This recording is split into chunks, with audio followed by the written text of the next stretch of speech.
I've reported on presidents and wars, watched men walk on the moon, and sat across from some of the most powerful figures of our time. But there's one conversation I've never shared publicly until now. It was a humid September night in 1956, and Elvis Presley told me something in a backstage dressing room that I've carried with me for nearly 70 years.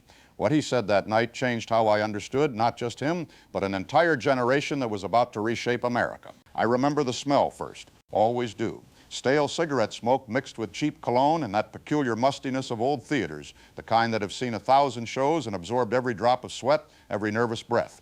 It was September 1956, and I was still finding my footing at CBS. Television was young then, younger even than Elvis himself, and we were all trying to figure out what this new medium meant for journalism, for entertainment, for America. The country was caught between two worlds, Eisenhower's steady hand on one side, and on the other, something restless, something we couldn't quite name yet, bubbling up from the South. I was in Memphis to do a piece on this phenomenon they were calling rock and roll. My producers thought it was a fad. I wasn't so sure. There was something in the air that year. You could feel it in the way young people moved, talked, rebelled against the buttoned-up conformity their parents had built after the war.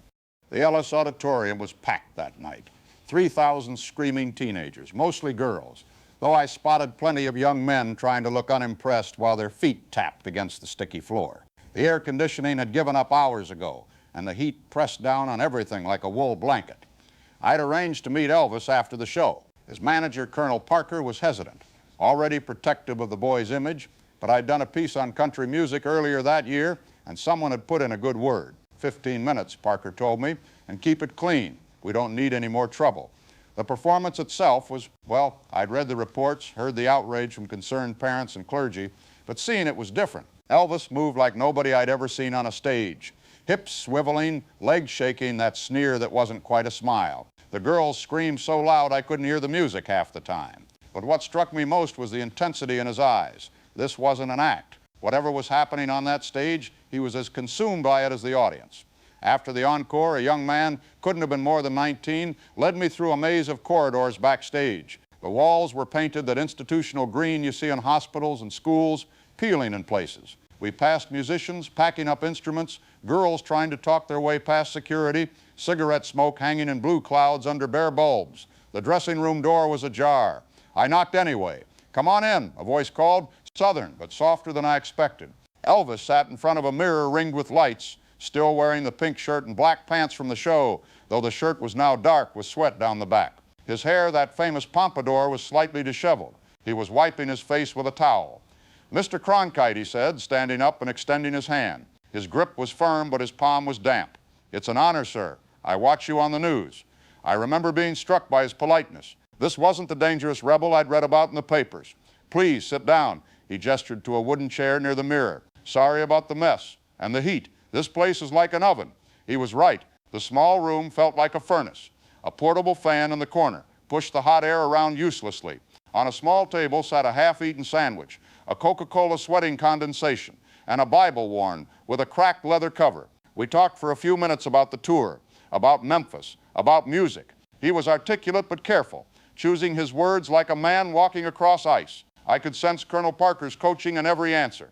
Then I asked him about the controversy, the ministers calling his music sinful, the parents who wouldn't let their daughters listen to his records. Elvis was quiet for a moment. He picked up the Coca-Cola bottle, turned it in his hand, set it back down. "Mr. Cronkite," he said, looking directly at me for the first time, "can I tell you something off the record?" I hesitated. As a journalist, going off the record is always a gamble. But something in his eyes, a kind of desperate sincerity, made me nod. "I'm scared to death," he said quietly. "Every night before I go on that stage, I'm terrified, not of the audience, of myself." He stood up and walked to the small window that looked out onto the alley behind the theater. A street light cast his shadow long across the floor.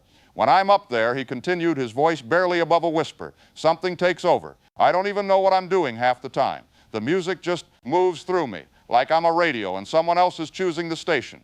He turned back to me. "Does that sound crazy?" "No," I said, and I meant it. "My mama," his voice caught slightly, "she raised me in church, taught me right from wrong. And here I am, and they're calling me the devil's music, saying I'm corrupting youth."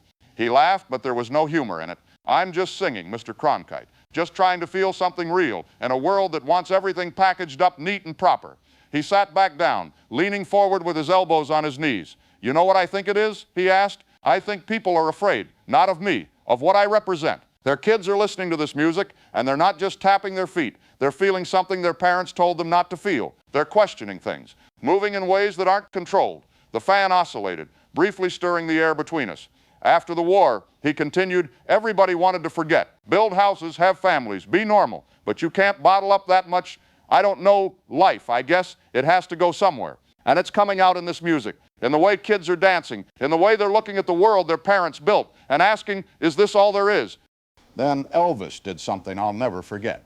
He stood up, walked over to that worn Bible on the table, and picked it up. My mama gave me this when I left for my first real tour, he said, holding it like it was made of glass. She said, Elvis, you remember who you are. Remember where you come from. The music might change you, but don't let it change your soul. He opened it to a marked page. I could see the underlining even from where I sat, and read aloud, make a joyful noise unto the Lord. He looked up at me and I saw tears in his eyes. That's all I'm trying to do, Mr. Cronkite. Make a joyful noise. Let people feel alive. Is that really so wrong? In that moment, in that sweltering dressing room with the sound of the cleaning crew starting their work in the theater beyond, I understood something that most of America wouldn't grasp for years. This wasn't about rebellion for rebellion's sake.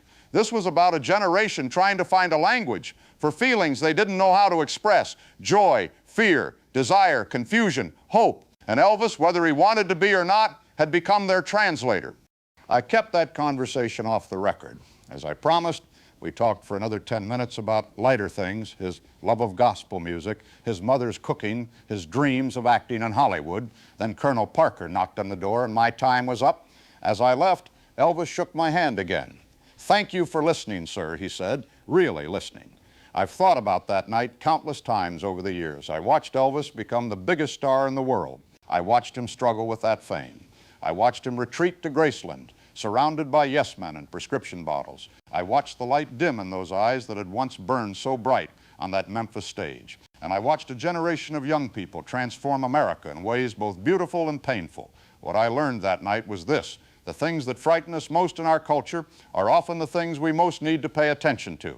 Elvis wasn't dangerous because his music was corrupting youth. He was dangerous because he was telling the truth about what they were already feeling. And sometimes the truth, especially when it's expressed through the hips and heart of a 21-year-old boy from Mississippi, is the most revolutionary thing of all. You know, on my long career in journalism, I interviewed presidents and kings, astronauts and generals. I reported from the front lines of wars and from the quiet corridors of power. But that conversation with Elvis, that honest, vulnerable conversation with a young man trying to make sense of his sudden fame and the fear it generated, taught me something profound about the role of a journalist. Our job isn't just to report the facts, it's to listen, really listen, to hear what people are saying beneath the words, to understand the currents moving through society even when, especially when those currents make us uncomfortable. I look back now at 1956 and I see how close we were to missing it entirely. The cultural establishment wanted to dismiss rock and roll as noise, as a phase, as something dangerous that needed to be stamped out. But it wasn't noise. It was the sound of young America finding its voice. It was the sound of a generation that had grown up in the shadow of depression and war, refusing to live in fear, refusing to be silent, refusing to accept that the button-down conformity of the 1950s was all life had to offer. Elvis understood this instinctively, even if he couldn't always articulate it. That's why he was so conflicted. He knew he was part of something bigger than himself, something that would outlast any single song or performance. But he also knew the cost. The constant scrutiny, the invasion of privacy, the way fame can isolate you even as it surrounds you with people. I remember driving back to my hotel that night, the Memphis streets quiet except for the occasional car, the neon signs of Beale Street reflected in rain-slicked pavement. I kept thinking about what Elvis had said about being a radio, about someone else choosing the station. At the time, I thought he was talking about inspiration, about the mysterious process of creativity. But now I wonder if he was talking about something else, about being a vessel for his generation's hopes and fears, their rebellion and their yearning. The tragedy of Elvis Presley, and I say this having watched his story unfold over the decades, was that America needed him to be a symbol more than it needed him to be a human being. We needed him to represent youth and rebellion and sexuality and danger. We needed him to carry the weight of a cultural revolution on his shoulders, and that's a burden no single person can bear forever. I saw him once more many years later in the early 90s. It was brief, just a handshake at a charity event in Las Vegas. He was heavier then, the boyish quality gone from his face. But when our eyes met, I saw a flicker of recognition. He remembered that night in Memphis, too. I could tell Still making joyful noise? I asked him quietly. He smiled, but it didn't reach his eyes. Trying to, Mr. Cronkite, trying to. That was the last time I saw him alive. When news of his death came in August 19, deeply saddened, but not surprised. I'd seen that weariness in his eyes, that bone-deep exhaustion that comes from carrying too much for too long. What does surprise me even now is how much Elvis still matters, how his music still moves people, still makes them feel alive, how new generations discover him and hear in his voice something authentic, something real, something that speaks to that eternal human need to break free from whatever constraints are holding us back. That's his legacy, I think. Not the jumpsuits or the movies or even the mansion. It's the permission he gave us, gave all of us, but especially gave young people to feel deeply, to move freely, to question authority, to make our own joyful noise. I'm an old man now. Elvis has been gone for many years, but I still remember the smell of that dressing room, the sound of that fan, and the sight of a young man holding his mother's Bible, trying to understand why making people feel alive had become such a controversial thing. That's the way it was one September night in Memphis, when the future knocked on America's door and we were all too frightened to let it in without a fight. And that's the truth. If you found this story meaningful, I invite you to subscribe to this channel. We share these untold stories from history, the conversations that shaped our world, the moments that changed everything, told by those who were there.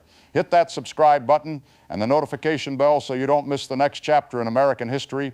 Share this with someone who remembers when Elvis first appeared on our television screens, or with a younger person who needs to understand where it all began. Leave a comment below and tell me, do you remember where you were when you first heard Elvis? How did his music change your life? I read every comment, and your stories become part of this living history we're preserving together.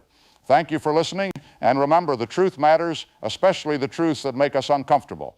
Until next time, this is your host, keeping the memories alive.